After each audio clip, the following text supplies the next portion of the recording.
So I made a deal with him. I will give him the marks, and what he will do is he'll play every day. And at the end of the day, whatever I've given him, that he has to give me back, plus whatever he's won, we both have to do 50-50. So then I kept increasing that. And now I realize it's called venture debt. When we pivoted and said we narrowed down our focus to only insurance and banks, most of the large insurance companies, in Asia, I think the top 9 out of the top 10 insurance companies used our products. The whole company can spend based on what I forecast. It's my responsibility to make sure I get it. I've never done it before. And I don't want to do it because if I fail, then the company will definitely go down. And we had a mentor, Ravi Narayan. He said, Romil, just come with me to the other room. I want to talk to you. And you won't believe it. That year we grew 3 times by cutting down so many things. Hi, I am Bharat Jatangi, co-founder of Pace Wisdom. Welcome to an episode by Pace Wisdom, a podcast that brings you insights from successful entrepreneurs and inspiring stories from unsung heroes. Today we had a brilliant podcast with Romil Turakhia of AWPL and Candela Labs. In this podcast, you will be able to learn a lot of insights about entrepreneurial journey, success stories, about his great exit, and good knowledge about insurtech. I was awestruck by his value systems and his mentoring methodologies, which made me realize the importance of a mentor and the path at which the mentor guides you further. Stay tuned for a brilliant episode to get inspired from all the great work done by Romil Turakhia. Let's begin.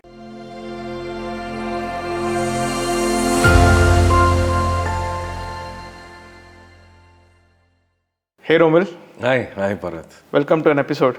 Thank you for having me here. Yes. Bishop Cotton's Boys School. Yes. From there Big to part Bangalore University. Yes. Then to Kellogg's Executive Program. Yes. Life has been a full circle for you. Yeah, it's been good. It's been kind. Yeah. So can you start your journey? Give me a brief, all from your childhood from Bishop Cotton's. Cottonians are special boys. Even now I see that. That is true. And we feel that more than anyone else. I don't think anyone else feels that. But yeah, we do have a good fraternity. We have, I think, among the best old boys association as well among schools. So yeah, very proud of that.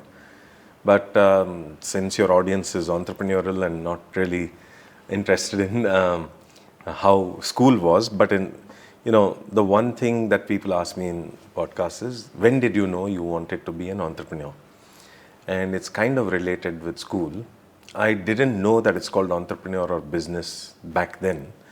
But I don't know if you know, in school we used to play these marbs. Yes, marbles. correct. Marbles, yeah. So we call marbs. Marbs, yeah. Right? So when you're playing marbs, I was no good at marbs. Okay. But I had 6 marbs. I spotted people who play marbs well. There was one guy, my classmate, who played marbs very well. But for some reason, he'd always be running out of marbs. High risk and, high reward kind of guy. Now I can understand that framework. So I made a deal with him. I will give him the marks, and what he will do is he'll play every day. And at the end of the day, whatever I've given him, that he has to give me back, plus whatever he's won, we both have to do 50-50. So then I kept increasing that. And now I realize it's called venture debt, right? If you look at venture capital and so on. But that's what I did. I didn't do one thing though. If I knew back then what I know now, I would have done venture debt differently. I would have identified at least 2 or 3 people in different areas. Invested in all of them. And invested in all 3, because what if this guy went completely down, right? So that I didn't do, and luckily I chose a good player. But that's when I realized probably this is good. Business is good. That's an amazing story to kickstart. So how did this journey shape altogether in the products which you start building it later? The influence of your school, your fraternity. I've been hearing this, and the Kellogg's program, what you went through, Bangalore University. Probably the Kellogg's was after Not the really. I think that was an online program and wasn't very important. Okay. And I probably wouldn't recommend it to anyone. It was kind of online recorded, and there were only 4 sessions in which we could talk to the professor. That's not considered. That isn't so good. But I think your experiences shape you more than the education. And so, for example, I used to go to my shop, which was a retail outlet of clothes, ready-made garments. And I think you learn a lot about corporate world and business from shopkeepers. I think there was a Harvard article which said that if you want to learn about business, learn to be a shopkeeper. And I didn't know that, but from 8th standard, we had to go to the shop. There's no sense, why would you need weekends and holidays? What are you doing? Come to the shop. It was like that. But we learn a lot in the shop. What we learned is, for example, how to identify who's going to buy and who's not. We would call it just looking customer or buying customer as soon as they enter. So you start developing that sense of who is going to buy and who's not. Then you start developing a sense of what is selling, what is not selling. So kind of product management, what will sell, what won't sell. And so when you go and purchase clothes for what you have to sell in your shop, you'll start using a certain lens. So your lens is always driven by customer first approach. If it's going to sell, you will buy it. Otherwise, why will you make it? It shouldn't be in your shelves, right? And that applies to software also. Quite a few software people make products because they're fascinated by the product, but it just becomes shelfware instead of software. So you have to first look at, will people buy it? How much will they pay for it? It became quite a training ground. But then the next thing that you see is who is the actual buyer? There'll be a husband and wife who come in, and one person is wearing, is kind of trying on the clothes. But you can make out if he or she is the power behind that sale, or little bit if the partner is saying, it's not looking so good, and that person just leaves it off even though he had liked it, for example, then she is the main buyer even though he is the user. So that concept of buyer versus user became quite clear without it becoming clear. Now when you do software business and so on, and when you learn through life, you realize there's a user buyer, there's an economic buyer, there's a power, all that. But you learn all that innately, intuitively in a shop. So many things like that. I mean, it's so that's a parameter for you to classify buyers, real buyers, potential, and what to make, what not to make. Then once you make it, how much will people pay for it? It doesn't always have to depend on your cost. If it cost you 100 rupees, doesn't mean you always say it should be 150. You can mark it as 450 if you feel it can sell for that. So even software, then we learned products are not dependent on how much they cost you to make. And so those kind of lessons, very applicable in the software world. That's so brilliant. And I mean, you had a brilliant engineering days. Yeah, it was in BMS College. And I'm sure there is a lot of seeding for you to get into your first hands-on professional coding, handing it over to your first customer. Yes. And I know it's a very interesting story. Very interesting story. And I know the times were not favorable to IT. And those Correct. were not the times when people did not know what is IT all about. Or rather, many in the vicinity did not know what is computer science all about. They only knew this computers are a huge large box. Correct. And it is to just operate. And you started your first startup right then. Which year was that? I was in college between 91 and 95. BMS College. And what's worse, computers were only not as prevalent. But imagine I took, and some of us, all my classmates, we took a course called Information Sciences and Technology, which was one level higher than computer science, or at least we believe it's higher. It removed the hardware part in computer engineering and instead added management, and it had topics like AI and robotics back then. 91 to 95. In 95. 91 to 95. Was the word AI used in 95? Yeah, it was called AI. And if you look at AI, it's got a few AI winters and then it rises and so on. It's come like this kind of the fourth wave. But there have been some waves earlier. So you say the artificial intelligence wave, you also studied back in 90s? Yes, 91 to 95. We had a very nice book. In fact, I have the book name and everything. Wow. It was very useful. This is a piece of information for many who think AI is just later COVID born and later. Of course, we didn't have generative AI back then in LLMs, but correct, of course, yes, machine learning. There was computer graphics and how computer graphics get generated and AI and graphics mixed up. So quite a bit, we had to learn all of that. Of course. But the problem, like you said, coming back to your question, the problem was nobody in the industry understood it. So I think in college, one of the good things that we did was, back then there was no concept of campus recruitment, believe it or not. And we thought, why don't we, me and two other friends, Madhu and Joe, who are married now, but the three of us in our class said, back then we used to get ads for jobs. There was no Monster and Naukri and all of those, right? We used to get ads, and in all the ads they would say,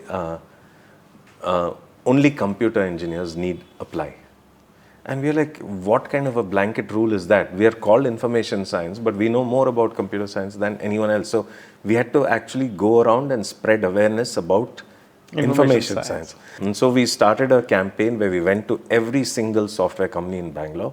Back then there were a good 84, I'm talking about high-end good software companies, not the smaller ones, but IBM, all of those. We went to Ubisoft, United Breweries had a software company. So every one of them. And we gave them, what a presentation on what our course is about and what all we have, and invited them for recruitment in the college. And, that worked out well because it became about, we had 150% placement, which means everyone in the class had a job and 50% of them had 2 jobs at the end of that. So that worked well. But that was just fun. That was a fun part. But again, there's a lot of selling and all of that there. Understanding people and what motivates someone to come and recruit people from your campus and so on. Because that was an unknown idea back then. Anyway, coming to my entrepreneurship, it sort of started about a year before college ended. We didn't have too many, you can imagine with these subjects, we didn't have too many professors. So we didn't quite go to college very much. BMS, you usually went to eat outside. There was a place there to eat and we would all go there.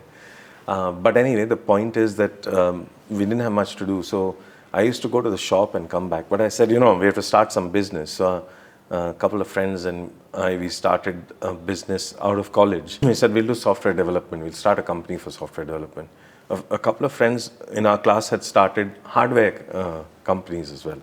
So it was quite conducive to kind of start something in BMS because they didn't interfere, education didn't interfere with your learning in a way. So we could learn in the real world. And excuse me. So we went to, I went to the class and I said, we're starting a software company. Anyone who can get us an order, we'll give you 20% commission. Upfront. Did you know the costing metrics then? Nothing. We just said, let's do something and get some orders. We can always adjust it in how much we charge the client. So you're clear about it?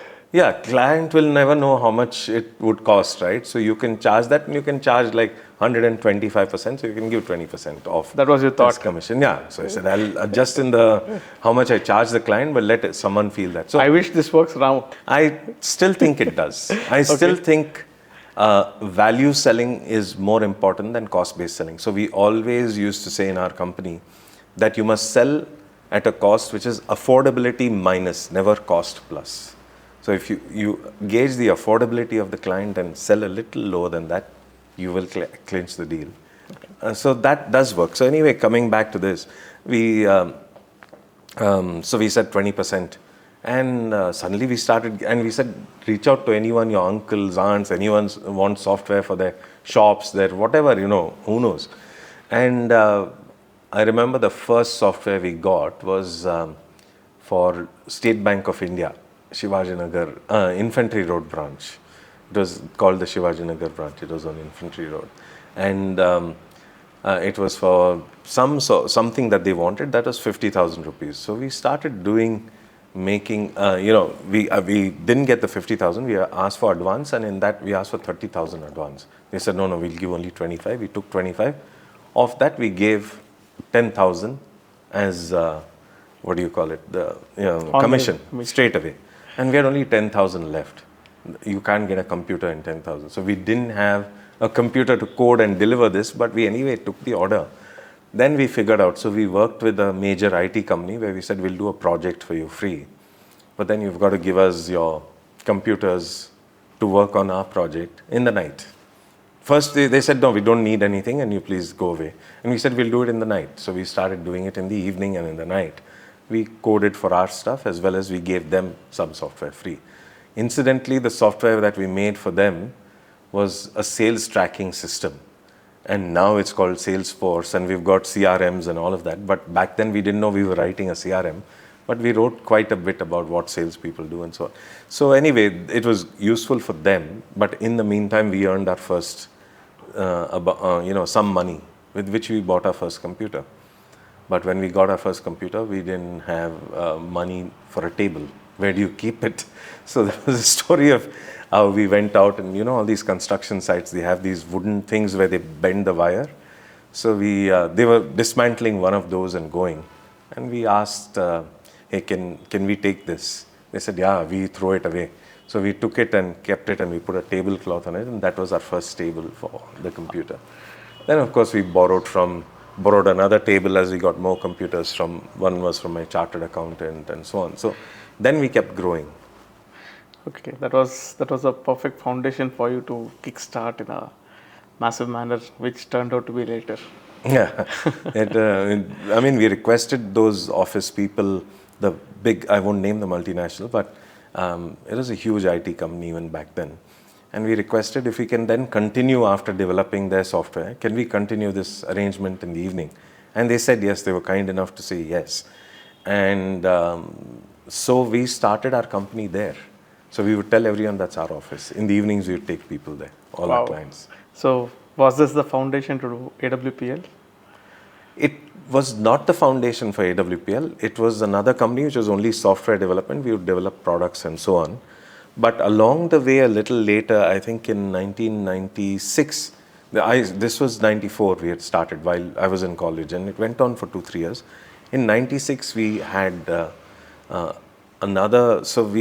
through that recruitment thing, we had a consultant. We went to someone to run the pitch and sharpen our pitch. That person, Sunil, kept in touch. Me and Sunil, we kept in touch. And he said he got the idea of starting AWPL. So he asked me, come, what are you doing in this software thing? Come, we'll do something bigger. And then he called one of his other friends. His other friend said, I'm partners with someone else. I can't start Cyrus. He called Cyrus. And then Cyrus called Viraf. He said, I'm partners with Viraf. I can't start another company without him being there. So that's how the four of us got together for AWPL, which was Automated Workflow Private Limited. That time we had got the domain name also, A Workflow. Which was a workflow. So in a way, it was that generic. We started workflow automation and document management and imaging and all of that. What is known as content management now, enterprise content management and business process management. What convinced you that sectors like banking and insurance, which are traditional and conservative sectors, way back then, back in the early 90s, were ready for a workflow automation? No, so we weren't convinced that, we didn't know it would be banking and insurance back then. We narrowed down our fields to banking and insurance only in 2012. Okay, so it was not narrowed down as banking and insurance. You're open for all the workflows. Yeah, we never did only services. Our first services project was used to build the product. And then it was always a product sale. So we always wanted to be a product company and we built the product in a generic fashion, horizontal. But was that more adapted to banking and insurance clients? No. In fact, our first client was Arthur Andersen. Okay. Which is back then was a consulting company. Okay. Then of course they split into Andersen Consulting and Arthur Andersen was the chartered accountant company. But anyway, and Andersen Consulting became Accenture and so on. But they were our first clients. Ratan Tata was our second client, R&T in Bombay House. And to manage his, it's very interesting. We have about 120 companies and how the chairman of Tata Sons manages 120 companies is he's got one person for every 10 companies and a lot of correspondence that goes back and forth. And there's workflow between the chairman's office and each of the companies. And the CEO is there. So we had a generic workflow automation product. Right? Which year was this with Mr. Tata? This was in 97, 98. Like 1 or 2 years after AWPL starting. Yeah. And how could you penetrate when there are so many competitive companies even way back then what made Mr. Tata to talk to And they you had people? TCS. Yeah, of course. And they had till now, TCS. my solution runs in Tata Sons, and TCS tries to take that contract every year, but they just love our software, so they keep using it. Wow, that's so brilliant. So, what made Mr. Tata come to you? No, he didn't come to us. To be honest, my partner and co-director Sunil saw him at an airport, and I was with Sunil, and I saw how it works. And then we just went to him, Sunil and I, and we said, "Are you Mr. Tata?" He said, "Yes." And then he looked very kindly. He's a very, very nice gentleman. And we were waiting for him to finish. He was reading something. So when he looks up, obviously you don't want to disturb him. And he looked up and he said, "Yes." And then Sunil and I, we just said, if you allow us to come to your office, we have something with workflow automation, which is a new thing, but we're certain we can solve some problems for you in how you deal with your clients, with your other companies. And he said, "That's interesting, come to my office." Wow. And then we went over to his office. And of course, we were partners with IBM, so it helped that we had a IBM partners tag. And so, there's a little bit of trust that's built and so on.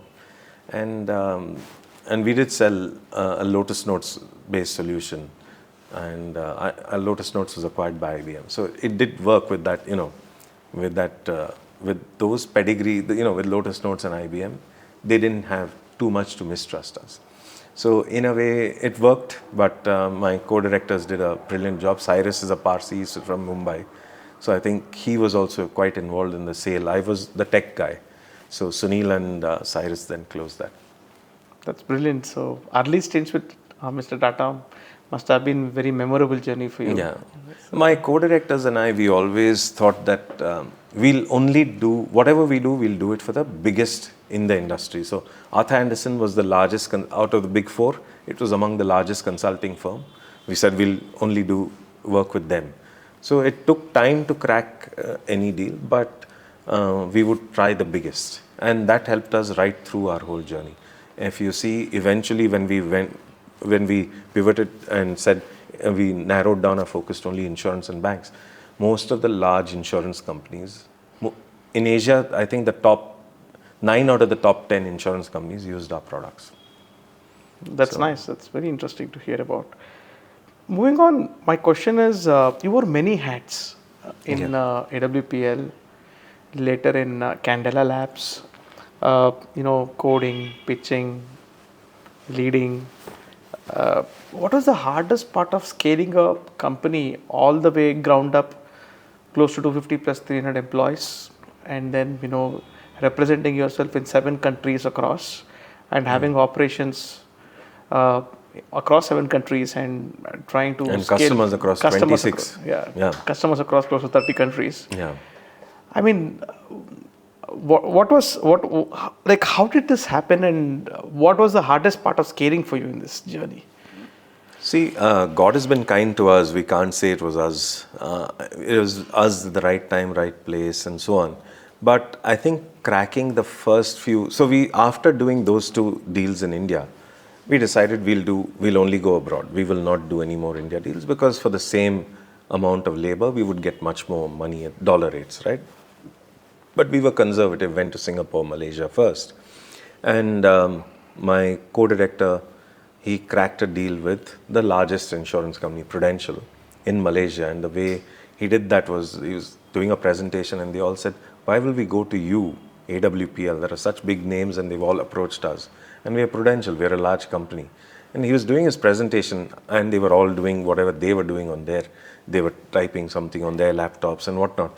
And he shut his laptop halfway and he said, "Looks like whatever I'm going to say is not interesting." So they said, "Yeah, because why should we buy from you?" And he said, "I'll give you one reason, passion. We're passionate about what we do and we'll make sure you say wow." And they just gave the order to us for that. So I think cracking big deals is the best, is what will help you scale. If you don't crack big deals early enough, you will not be able to scale, because when you take on smaller deals, you start pegging yourself at those price point levels and so on, and you don't build a company for the other kind of scale that you need. And from the beginning, the next thing that we did was scale was built into our processes. When we were even 5 people, we had processes for how you would claim expenses. We had process for everything. Where the first employee we got, we had a seven-step recruitment process from the first person, and the seven-step recruitment process served us well for 15 or 20 years after that. But writing down processes and making sure you follow processes helps a lot in scaling.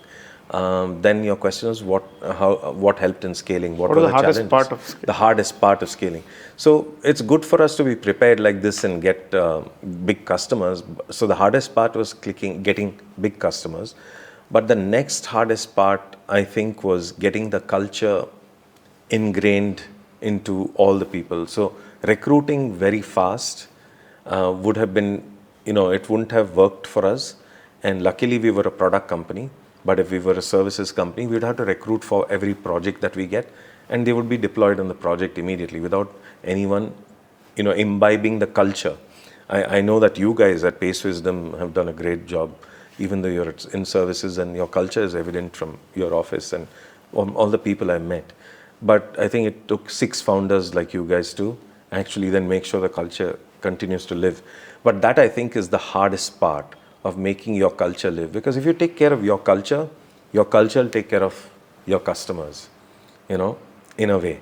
And the biggest thing about business is take care of your customers and they will take care of you, and take care of your employees, they'll take care of you.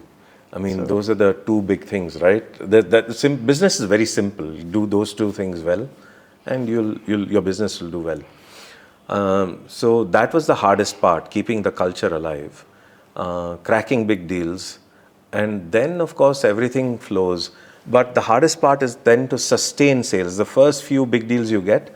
So then in 2012 we had almost a near-death experience where we were getting big deals, but we were getting them every 1 year, 2 years. 1 every year or 2 every year. Then it became 3 every 2 years. That kind of thing. And so that doesn't make a sustainable business, isn't it? So making a sustainable sales kind of methodology and making an organization around sales which delivers consistently so that you can predict quarter on quarter very accurately how much sales you will make so that the rest of the expenses can be planned. That was kind of the third hardest thing that we were doing.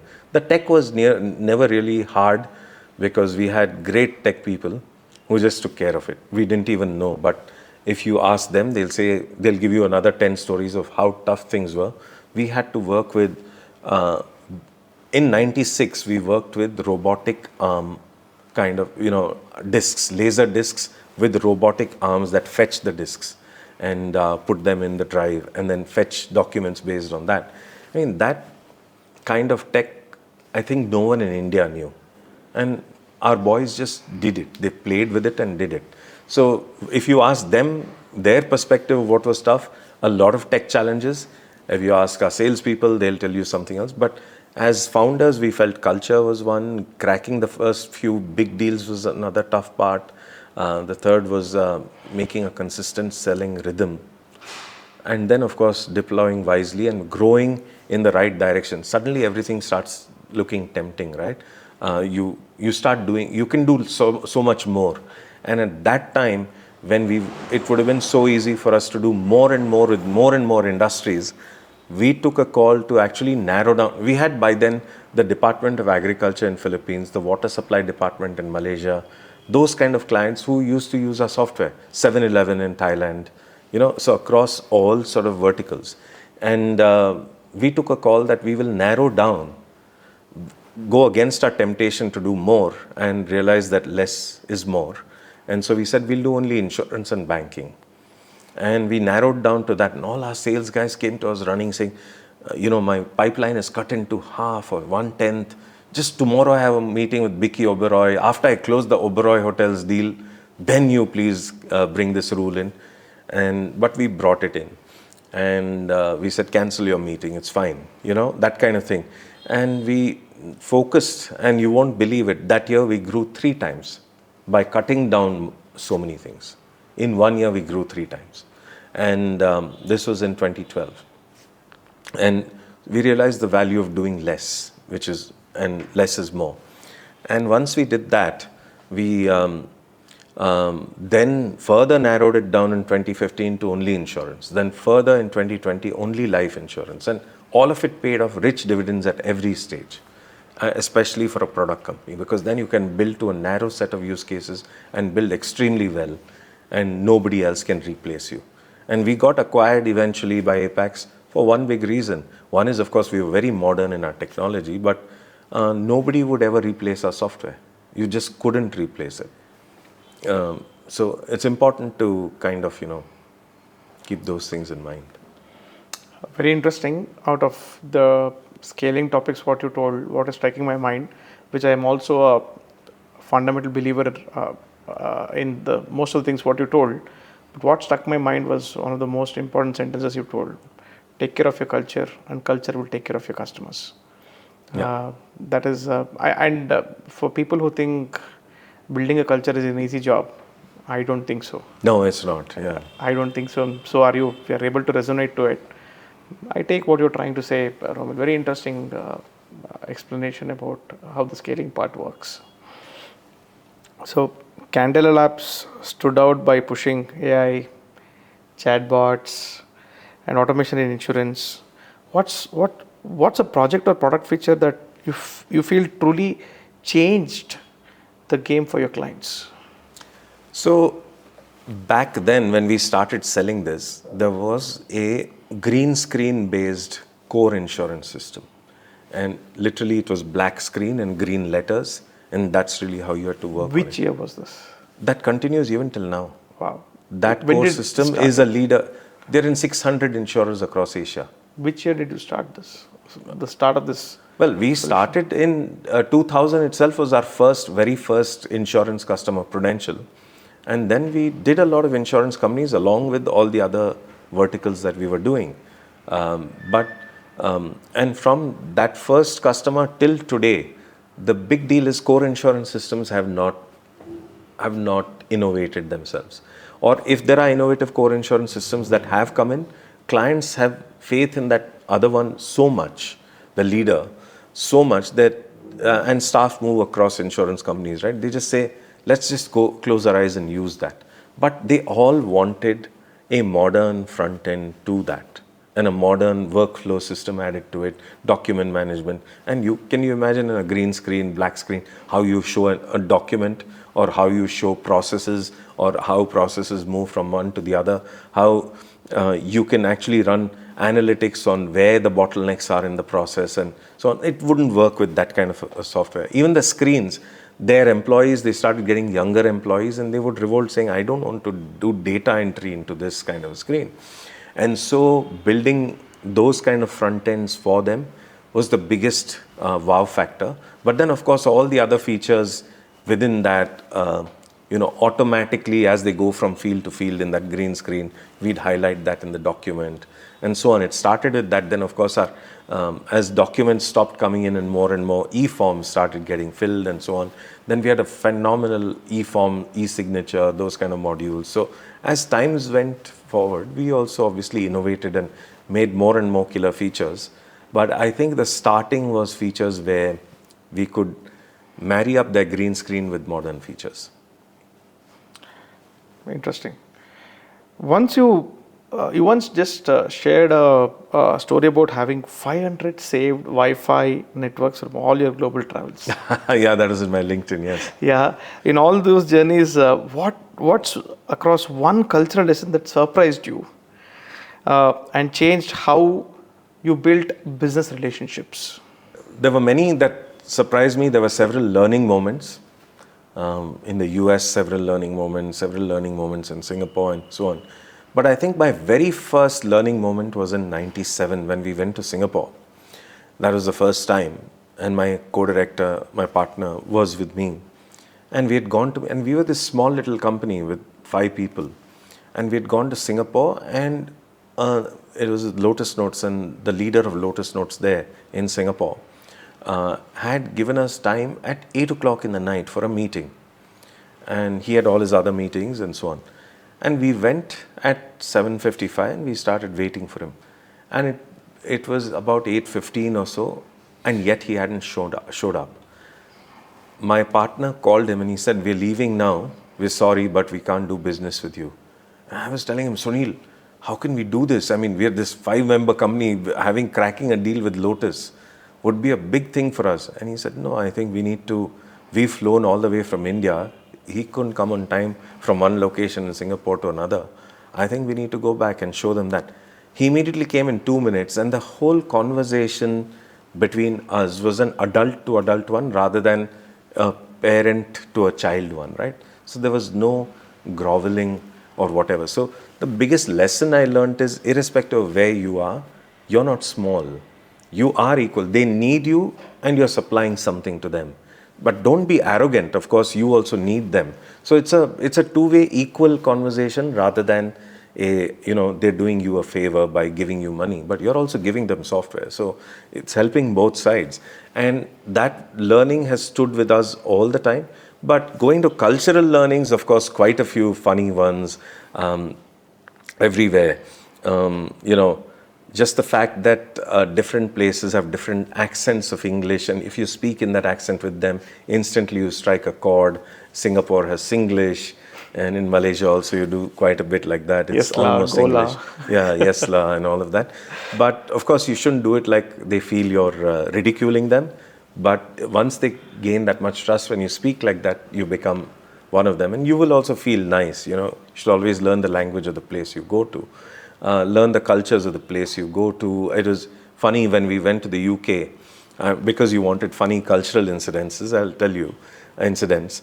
Went to the UK and with my partner, and we were all sitting there, and customers for a lunch, and they said, "Let's go for a pub lunch." And he said, "What is a pub lunch?" That wasn't something we did elsewhere. Went for a pub lunch, and they all ordered burgers, and I ordered a veggie burger. I'm vegetarian.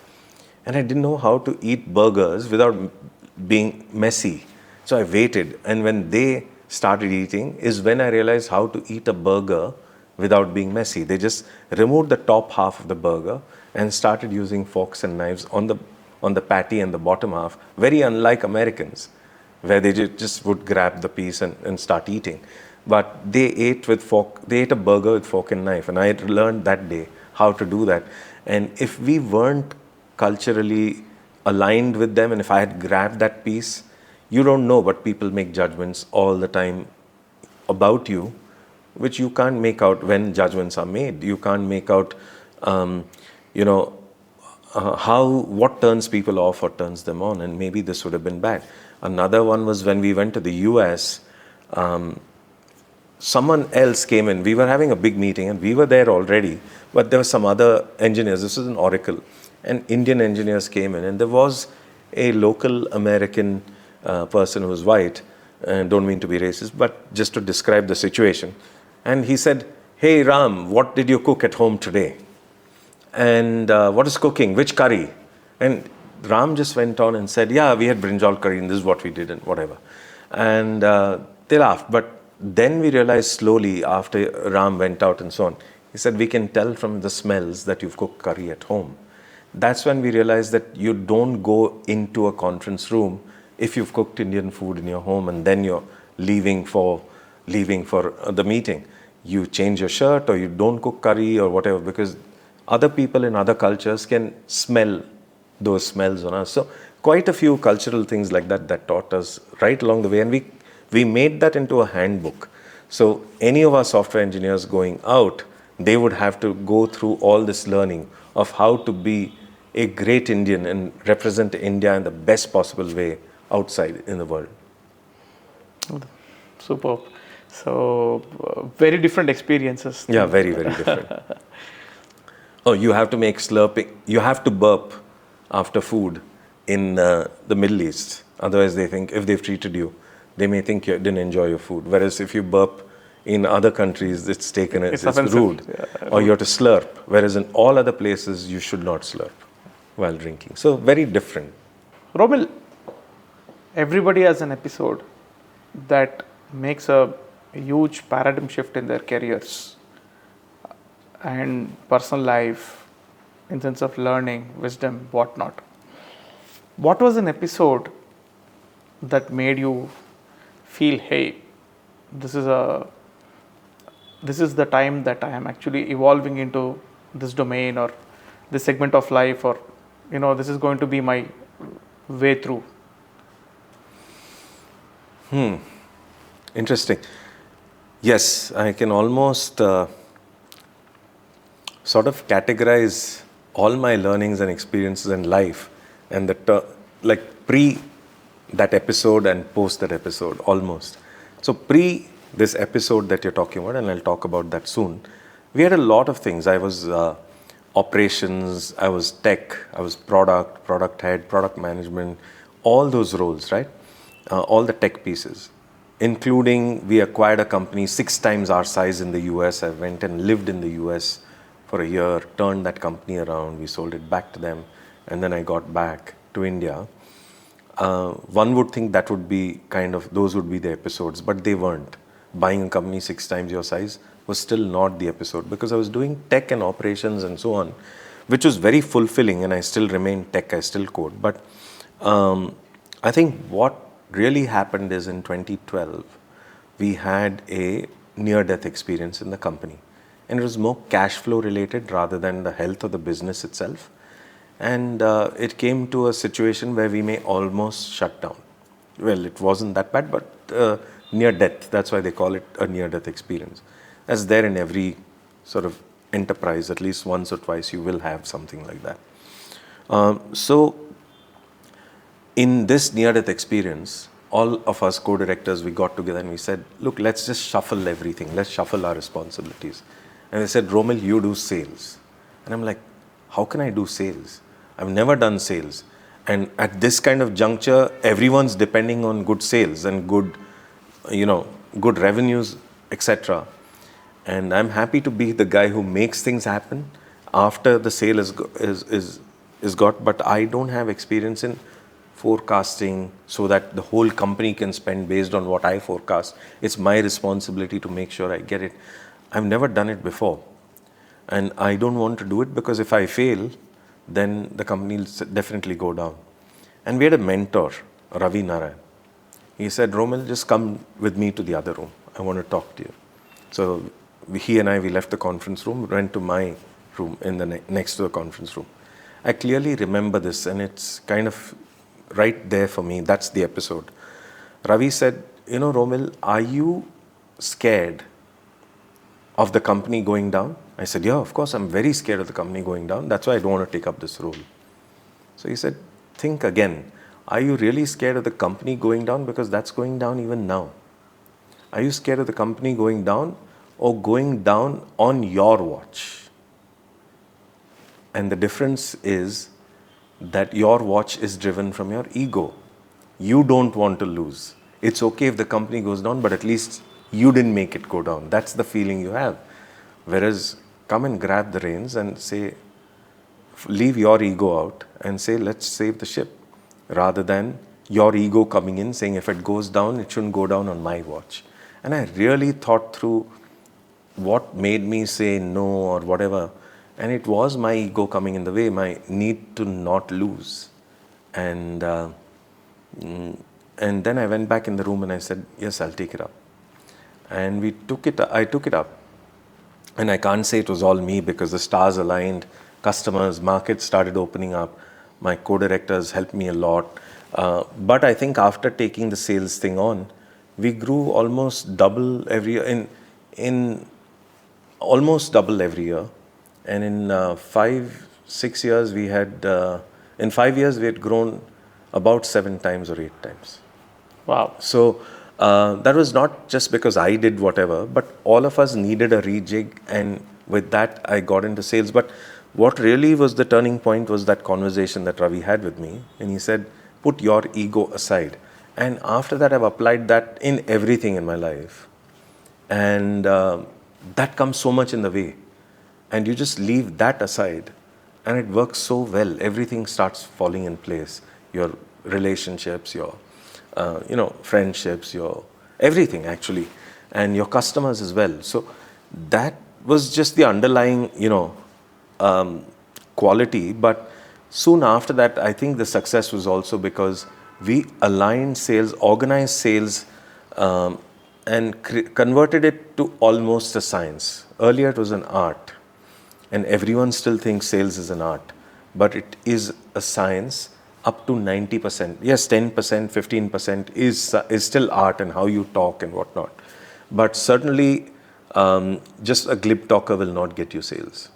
Just a person who plays golf will not get you sales. A person who drinks, with another client and talks about sports and all will not get you sales.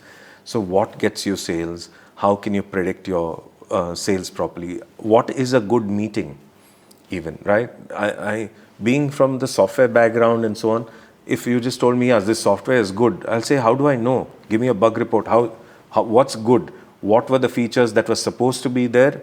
And show me if they work the way they should work. Then I'll say it was good. So I didn't understand good just like that, right? And that helped in sales. When our salespeople come and say, I had a good meeting, I don't understand what's good meeting. What was your objective before? Just like in software, what was the spec? And then what did you achieve? So what is the outcome? What's the bug report? And all of that. So the QA report, in a sense. So putting engineering practices into sales really helped. And we came up with a methodology which I think quite a few companies that I mentor, I bring that to them. But we came up with a methodology which helped. And of course, you combine your shopkeeper's experience, who is the real buyer, who's not, all of that. And we came up with the methodology and we started following it. And believe me, we could get it down to, and I won't say million or crores or whatever, but that year we said we will do 36.9 at the end of the year. And we did, in the beginning of the year we said it. And by the end of the year we did 36.91. So we had got it down to that kind of science. $1 million. Yeah. So that kind of science works. And in sales, bringing that has changed. I would say that's the episode and that's the turning point. Of course, it changed quite a bit in my personal life too, because I would have to do a lot of traveling and all of that. But now, since that you have mentioned the last Q as you're traveling, that you have to do in your personal life, I know some crazy stories. I hope I am right. yeah. So I have heard that you used to do trips all the way from Monday to Friday a week to the left side of India, and Monday to Friday again the next week to the right side of India, take the last flight or like the comfortable flight on a Friday night to Bengaluru from wherever you are, whether you're in Africa, whether you're in Southeast Asia or wherever, spend a weekend in Bangalore, again get back on Monday morning. Oh yeah. Absolutely. How long did you do this? Or is this true? It's true. We used to call it ODOC. One day, one country. One day, one country. Yeah, we used to have that kind of travel. The famous people earlier said that, I used to have breakfast in Bengaluru, lunch in somewhere else, and dinner in somewhere else. Was that something like that? That has happened too. Okay. I've gone to the US just for one day. So the journey time was more than the time I spent in the US. This was a research seminar that I had to contribute to in IBM. With the IBM labs. But I landed in the morning and took off in the night from their night. Let's get to one day, one country story. So there have been this morning, breakfast, evening, whatever, quite a few times. But, excuse me. So the one day, one country was Monday. So I would do at least, and that happened quite a long period. But Monday would be Singapore, Tuesday would be Kuala Lumpur, Wednesday would be either Jakarta or Manila, depending on what the need was. Thursday would be Bangkok, Friday would be Hong Kong, Friday night 10:30 Cathay Pacific flight back to Bangalore, Saturday and Sunday. My wife said, you don't come back on weekends to see us, you come back to get your laundry done. And we would laugh that way. And Saturday, Sunday I'd be there. Sunday late night you take off the flights. You take off, then the next week would be, you'd land in Johannesburg, and then depending on the business, you'd also go, but there it was kind of a little bit more fluid because we had more countries than 5 in Africa, but Johannesburg is where we would land.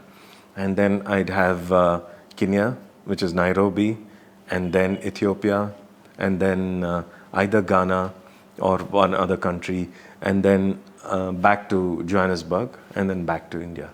Wow. And then that would be Friday night, and then Saturday, Sunday remain. And mostly that third week Again, I wouldn't do that. So I'd spend a week at home. And also I needed to spend a week with our pre-sales people, our product guys, and so on in Bangalore.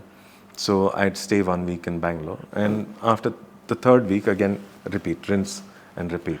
So 1 week in Bangalore and the rest 3 weeks is travel. It's 2 weeks, yeah. Okay, that's 2 weeks. How long did you do this? I think, well, it didn't follow this formula all the time, but quite often. This formula would be about 75% of our travels. There were times when I'd stay the whole week in Singapore. So if you talk about all of that, ODOC by itself was not for too much. It was about 40% of my time. But travel was from 2012 till 2021. All 9 years, I've been 1/3 my time in Bangalore and 2/3 traveling. Oh, that's quite a lot. Yeah. So then if you've done so excessive travel, probably you must be known to all the airport staff in Bangalore. Yeah, I knew quite a few staff members. They would, but I would travel, unfortunately, only cattle class, so economy. But still, they would welcome me like I was business class and so on. So it worked very well. We made quite a few nice friends. But at the other airports too. So there were times when I'd get some miles and I could go in and use the lounge. But there were times when I didn't have the card or the miles and I dropped a tear.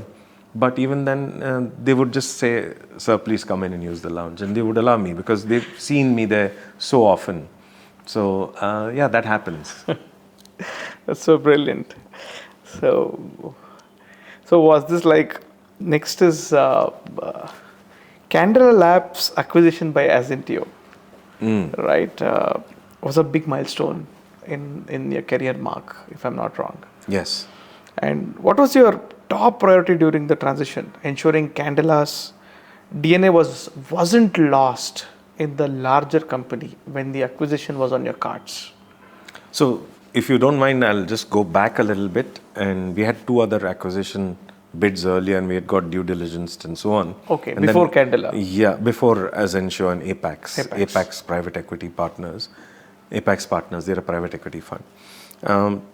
Before that, about 3-4 years before that, IBM had, informally approached us, but we sort of said no because we knew we had to grow further.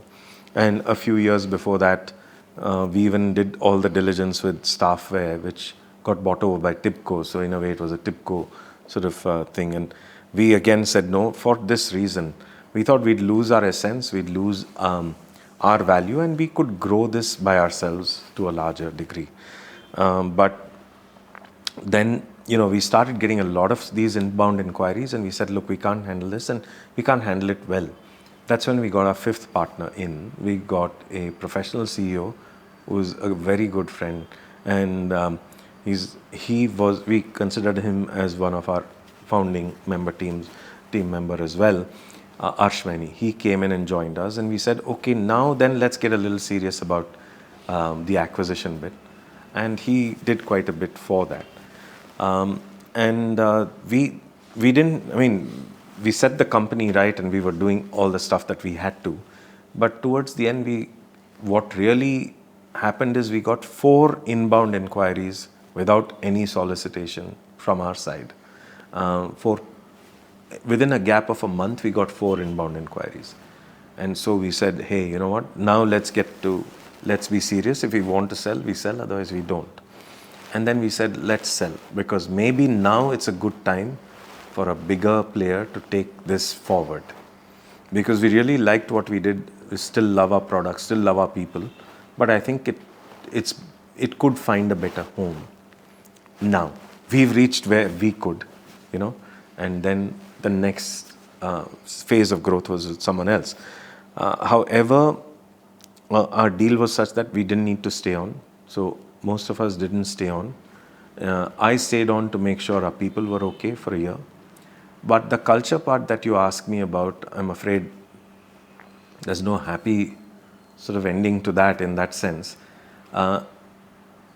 It is difficult. A merger, so the Azentio formation, it was formed with 4 acquisitions. Apex Partners acquired 3i Infotech's product arm, another company in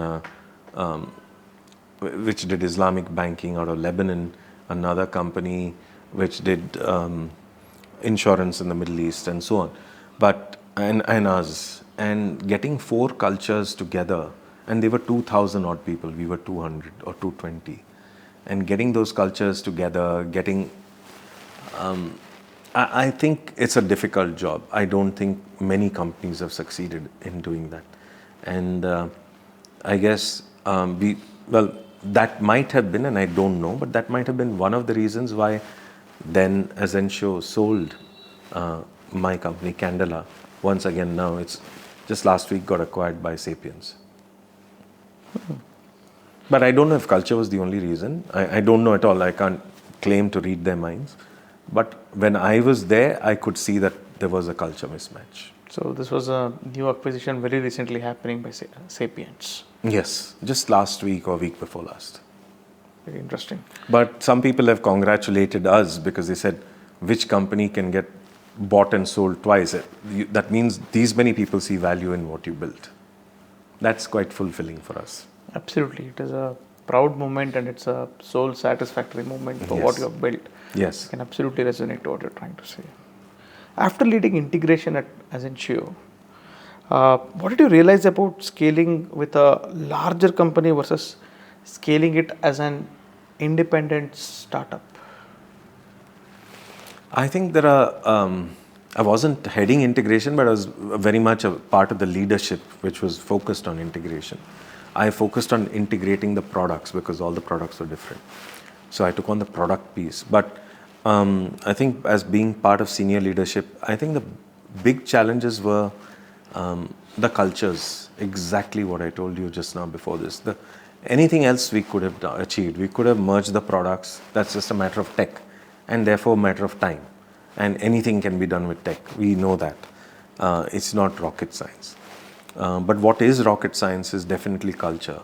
So for example, the pay scales we had and the pay scales some other companies had, because they were much larger, and the number of interns they had, etc., made the average very different. We believed in a model which was be close to the client. So quite a few, instead of having many, it wasn't the classic offshore model and save costs. It was be in with the client at the client places very often so that we could understand, hear them and make our product better. Whereas, most other large companies have quite a few, they have the largest presence in India. And so that culture of, being outward bound versus inward bound, that played a big role. The way in which we look at performance, the way we look at increments, the way we look at ranks. I mean, that started mattering a lot in a large company, whereas it didn't matter in 200, 300 people. It's okay what rank you give, and that didn't matter. Selling methods, coding styles, the way in which you have documentation methods or lack of documentation, quite a bit, the way you take in change requests and the way you manage the whole process, processes itself, the way they are. I think all of it is very different, and bringing four of them together is never an easy bit. So, we always would like to help wherever we are needed, even as ex-co-founders. But we do empathize a lot with the leadership whenever because I've seen it from close. I was there for a year. A very difficult task. 3 startups, Romil, till date? Yes. So, AWPL, second one was... So the first was that thing that we talked about from the college. Yeah. And that was a software development company, and that used to build products and keep the IP of the products to itself. Okay, pure services. But more product development, but with a model which kept the IP to itself. Okay, sorry. So it is the pure product company then. Yes. Yeah, okay. No, we didn't have the product ideas. We didn't sell them. Correct. We would be asked to build products, but we would retain the IP. Something like a product engineering. Yeah, but we retain the IP. That was a key difference. Okay. And so when we formed AWPL, their products were also, that was in parallel, by the way. Their products were also built by this company, and then later on that was acquired. This was acquired by AWPL. So that was a big, that was one. The second was Radium, and that didn't work very well. That was also with a classmate, and very many times he and I, we met and thought of what went wrong and what we learned from it, and lots of learnings and lessons from even failures. But yeah, that didn't. So we had one failure, two successes. Candela was a huge success. Candela was by far the largest success, and it was very fulfilling.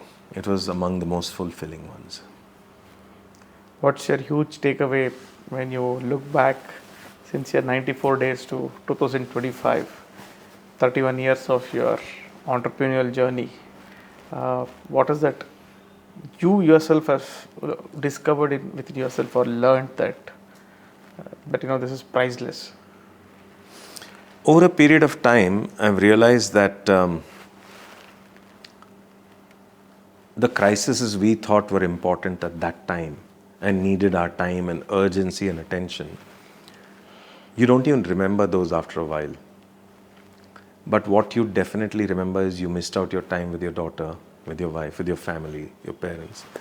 So if I were to do this all over again, I would have better balance between family and work.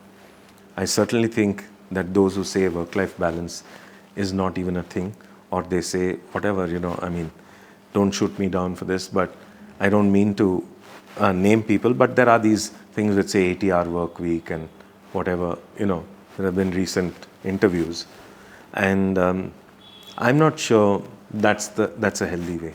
And having lived an entrepreneur's life across 3 ventures, I can tell you that it's not worth it.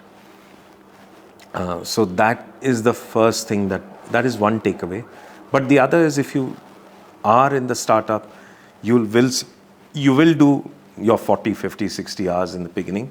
So calibrate it. Don't feel that you will not, you can get away in the beginning without doing it. But there has to be a time.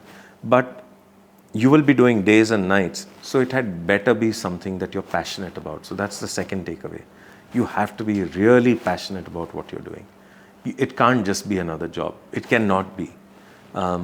So I think passion drives a lot of your energy, your excellence, the way you bring things to clients.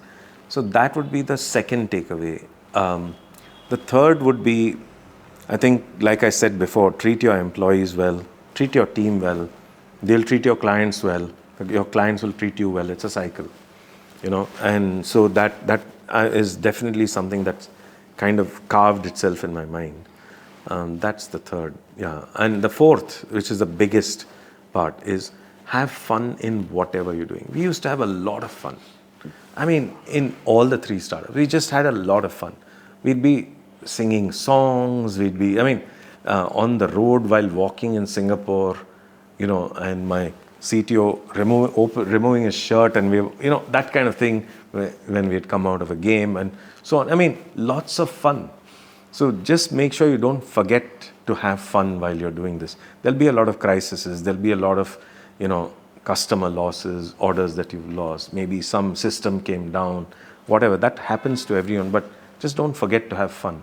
I remember we were doing this, thing where across 7 days and nights we had to do night outs and sleep in the office and alternate sleeping and waking up and so on.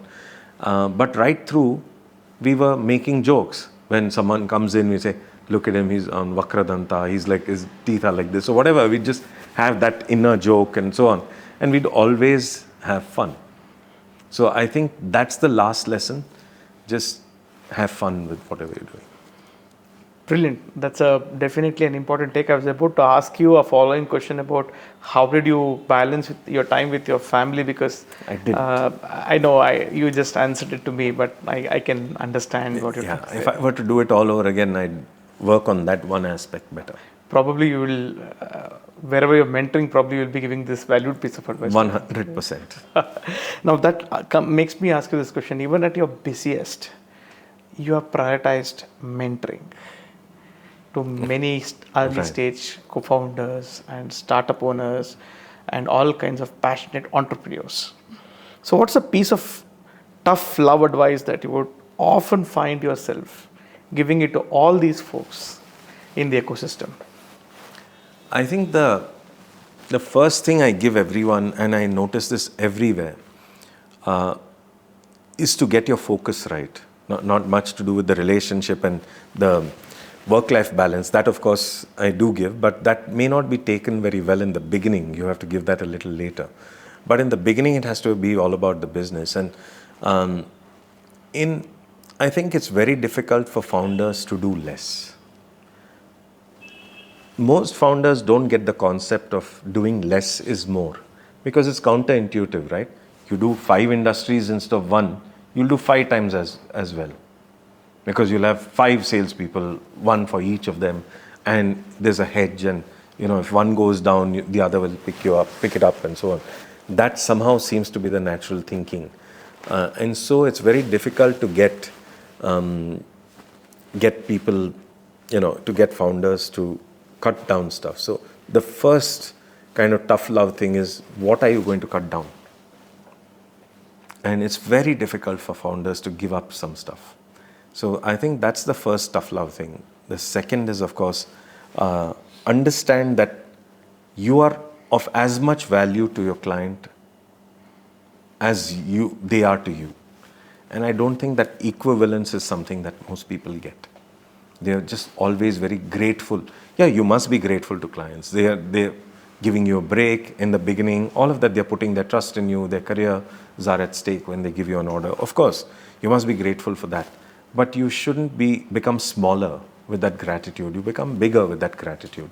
But the moment you become smaller, then you start somehow reducing yourself down to something, and your pricing and all of that comes down.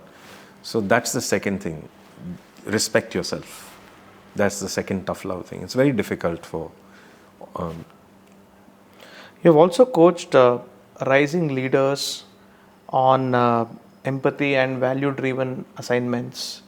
Can you share a moment when leading with empathy made a measurable difference in one's business when you are mentoring? When I'm mentoring, not really, but I always give this example because then I'm not so deeply involved with them. When I'm mentoring, it's only 4 hours a month. So in that, we're doing a lot of catch up, and one of them will be, how did the empathy bit work out? But I can tell you that I always quote this example where there were my co-founders, right, with us, and we were all together. And my CTO and I, we were working days and nights, the same 7 days and nights. And we had to go for a meeting with all my co-directors, one of my co-director. And we went 20 minutes late. And we were trying to reach, those times there were no mobile phones and so on. We were trying to reach the phones and something didn't work. And so my co-director he called my CTO in, and he said, you shouldn't have done this. And there was a bit of a hot, discussion. And the CTO came out crestfallen a little bit. And I went in and I said, look, if there's anyone at fault, it's me. I was with them. And that time he was employed by me. It was my division, my department, right? I said, you can't speak to my people like this. You speak to me. We are co-directors, we are founders. You can speak to me like this. But speaking like this to my people doesn't work. And in his bigness, he actually felt that was right. That empathy was there. And he could understand that we had done days and nights. I said, did you even know that we did 7 days and nights together? And he said, not really. He didn't tell me. He was just he was just listening. Credit to the CTO as well. But credit to my co-founder. He then called him in, and he called all the other people in. And in front of everyone, he said, I'm sorry. A co-founder saying that to an employee, with a lot of empathy. And I think that changed everything, for that CTO, because even now, he's been with us for 25 years. And even now, we have a great personal rapport. And every so often, he brings up, I remember, Romil, how you stood for me. And that just made me stay. So you'd never know how that, you don't ever empathize because it needs to pay off. And you never know how it pays off, but it always pays off. That's brilliant. So Adding to this question, right? These are some of the tools that you use in your leadership mantra: empathy, humility, integrity, human Yes. values. All of these are some of the highest form of weapons I've seen you using this in your mentorship and leadership. How do you think that influences in today's high-tech, pressure tech world? I think they are timeless. Integrity, for example, is a non-negotiable. You just can't. I don't think businesses can be built for a long term if there is lack of integrity. Simple. You can't give money under the table and get an order. You just can't. It won't go on for long. And even if it went on for long, it won't feel good. It won't feel like an achievement. Then anyone can do it. So, I mean, these are timeless values: integrity, empathy, timeless. See, however fast-paced it is. And in this fast-paced world, we've seen some people who have not done it. I myself have seen some startups, and they compromised on one or two of these that you named. And in the third or fourth year, they really had to pay for it. You've spoken at many top forums and many interesting podcasts. What do you think the future of insurtech is? And what's the trend that exercises you saying that this one is to be watched out for and this one is overhyped, if you have to take this question? I think first we'll start with overhyped. I think the fact that nowadays with insurtech, or actually most other verticals as well, but in some verticals, some part of tech which is not overhyped, it works. LLM, generative AI. And the fact that it will change businesses completely, just LLM by itself, and it will replace people. Definitely in insurtech, generative AI or LLM has very little space unless it has to summarize large contracts or large, very few limited use cases. But everyone I'm seeing or meeting among my old clients, do you have anything with Gen AI? I need to show it to my board. And I'm like, why would you don't, it shouldn't be a solution looking for a problem. You must have a problem and then apply a solution to it. Just like how blockchain used to be earlier. And we had that same view in Candela. We've spoken in many forums about it. And we were not liked very, very much for it. But we said, I don't think blockchain is required. And even now we'll get a lot of hate from it. But I'm quite clear that I don't think blockchain is required in the B2B world. Not really.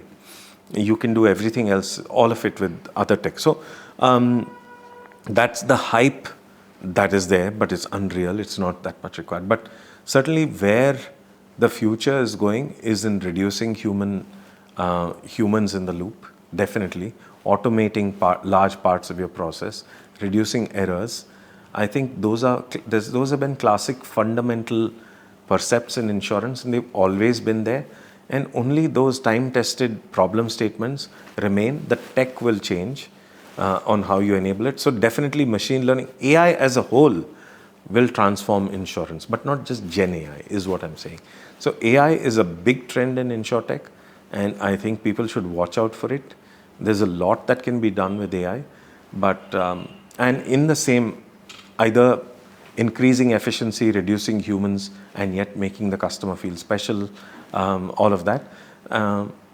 Those have always been classic, aims or objectives for insurance, and they will continue to remain. Reducing errors, same thing.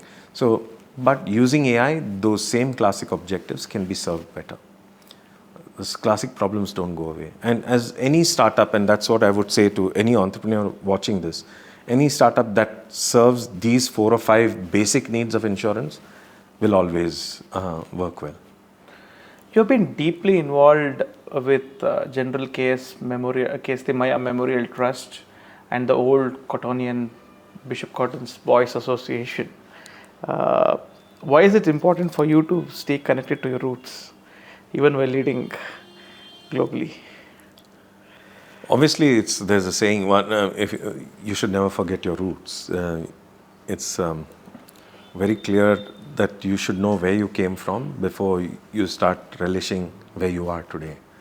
And I think our school was instrumental in making me who I am today. I have no hesitation saying that was the single largest factor in building me to where I am. Most people they believe that where they are today, definitely at least tech people, is because of the undergraduate or the college they did, And I wouldn't give as much credit to the college as much as I would give it to school. I learned most of what I know today over there. So that is about remaining in touch and in gratitude to the institution that made you and the people that made you. However, General K.S. Timaya Memorial Trust is something that needs special mention.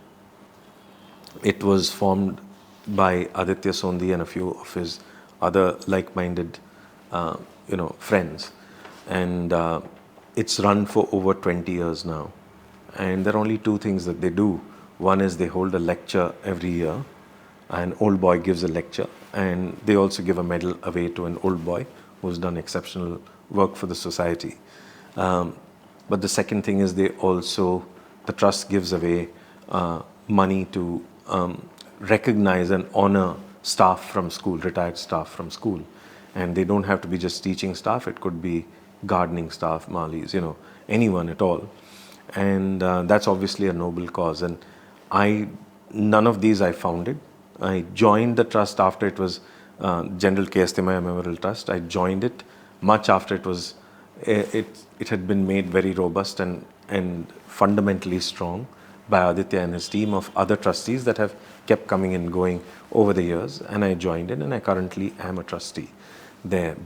And OCI, the Old Cottonians Association, I joined for a year to give back. But you have to make sure that you give back where you got something from. And so it's in light of that. Beyond business, you have been relaxing on music, traveling, learning multiple languages. Yes, that I've always been doing it from the beginning. How have these fueled up to your passions, shaped your approach, and added to your leadership and innovation? I think constant learning is extremely important. Traveling also is done to learn something about that place or the people or the culture or the history. Traveling is for that. Learning languages again gives you another view of the whole, of a place. But learning is my middle name, and that has served me well right through. And that's what keeps our software upgraded to the latest levels. That's what keeps our sales methodologies sharp. So learning is a constant bit, and it excites me to learn. So learning is almost my middle name. That's what people say. That drives me. You have any message for the next gen Indian tech startups, techpreneurs, or teams like us? You have any message that you would want to roll out? Many messages. It can't just be one. But I think primary is that you'll have to hustle a lot and be resourceful. Don't use up your money. Nowadays, people get funding, so they use it up. It's easier to set up a big office with funding and so on, right? But from my second failure, I realized that from that second venture, which was a failure, realized that doesn't work. You actually have to have a great idea. You have to hustle with resources to make sure that the idea takes good shape and it's accepted by clients. Make sure that you're not building for yourself. You understand that you're building for a client, and that's the only reason you build something. Lots of lessons learned from my shop. For that, we would buy some parrot green sweaters and keep them, and people would buy. And I'd ask my grandfather, why did we buy that? He said, we're not doing it for us. We're doing it for the people who buy it from us. And so it doesn't matter whether we like it or not, they have to like it. So same way, make sure you never forget you're doing something for a client, for a customer, or an end user, and they have to like what you build, not you. So that's important. The hustle bit, I'll just give you an example. We use that multinational's office in the 4th floor as our own office, and told clients whom we would meet that was our office. Of course, we had taken permission from that multinational, and they were kind enough to let us do that. But and we were not allowed to go there in the daytime. So some of my clients, I remember a US client landed at about 2 o'clock, and I couldn't say I don't have an office back in those days. So took him around the whole city for 4 hours and traffic and so on, and then brought him at 7 to that office where I was allowed to use that office. So I think it's important to hustle in that manner without of course becoming out of integrity. That's important, but it's important to hustle, and it's important to make use of all the resources you have. I think be shameless in asking, make an ask, and you will see that the world actually gives. It would have been unthinkable for me to ask a multinational company, can I use your office? And I know they wouldn't have said yes, but they did. So it's about making the asks. Don't ever hold back on that. I think those are the few messages. Always have fun. Always take care of your culture. Take care of your clients. Everything else works itself out. And of course, have work-life balance. So Romil, moving on to the rapid fire round, I have a few questions for you. I just wanted to quickly take an answer on this. This is the scariest part. I don't think so. For a guy like you, you'll just make it up on your fingertips. I hope so. Let's see. One word that defines great leadership in tech. In tech. Yep. Agility, constantly being agile. Agile. Versatility, yeah. Okay. Cloud first or AI first? Which comes first for IT firms today? Today, AI first almost always means cloud first, so I think it has to be AI first. AI first. Most underrated skill for a tech entrepreneur? Underrated skill. I think aggression is overrated, empathy is underrated. Okay, you answered dual. Okay. A startup ecosystem you think every IT leader should watch? A startup ecosystem that every IT leader should watch. I think we made a mistake of not taking part in several of the government initiatives, and the governments of most countries are coming up with special initiatives for startups, special initiatives for sandboxes, special initiatives for funding and so on. So I think keeping an eye out on those might help. We didn't do that, we missed that out. Okay. One mistake IT firms make when entering global markets? They feel that what worked in one place works in another. And culture is very different. The way people buy is different. What's more challenging, innovation or integration post-acquisition? Post-acquisition, integration is more challenging. You can always innovate. A book that deeply shaped your leadership thinking? A book that shaped my leadership thinking. Several books along the way when we were making our products afresh and so on, and every time we had a new refresh, I think 0 to 1 was a good book from Peter Thiel. But of late, When Breath Became Air is a book by a doctor who passed away, Paul Kalanidhi. I think it's not about entrepreneurship at all, but it will shape entrepreneurs and that life and work balance. Mentorship in one word? Providing value, making sure... No, sorry, let's cut that out. Mentorship in one word. I think, once again, it's one phrase. Walking in the shoes of the company that you're mentoring. Amazing. The biggest myth about digital transformation? The biggest myth about digital transformation is that it'll cut staff and people have to worry about their jobs. I think that's a myth. The people who adapt to new technologies will never lose their jobs. They become more efficient rather. Yeah. A region you believe in the next big frontier for IT innovation?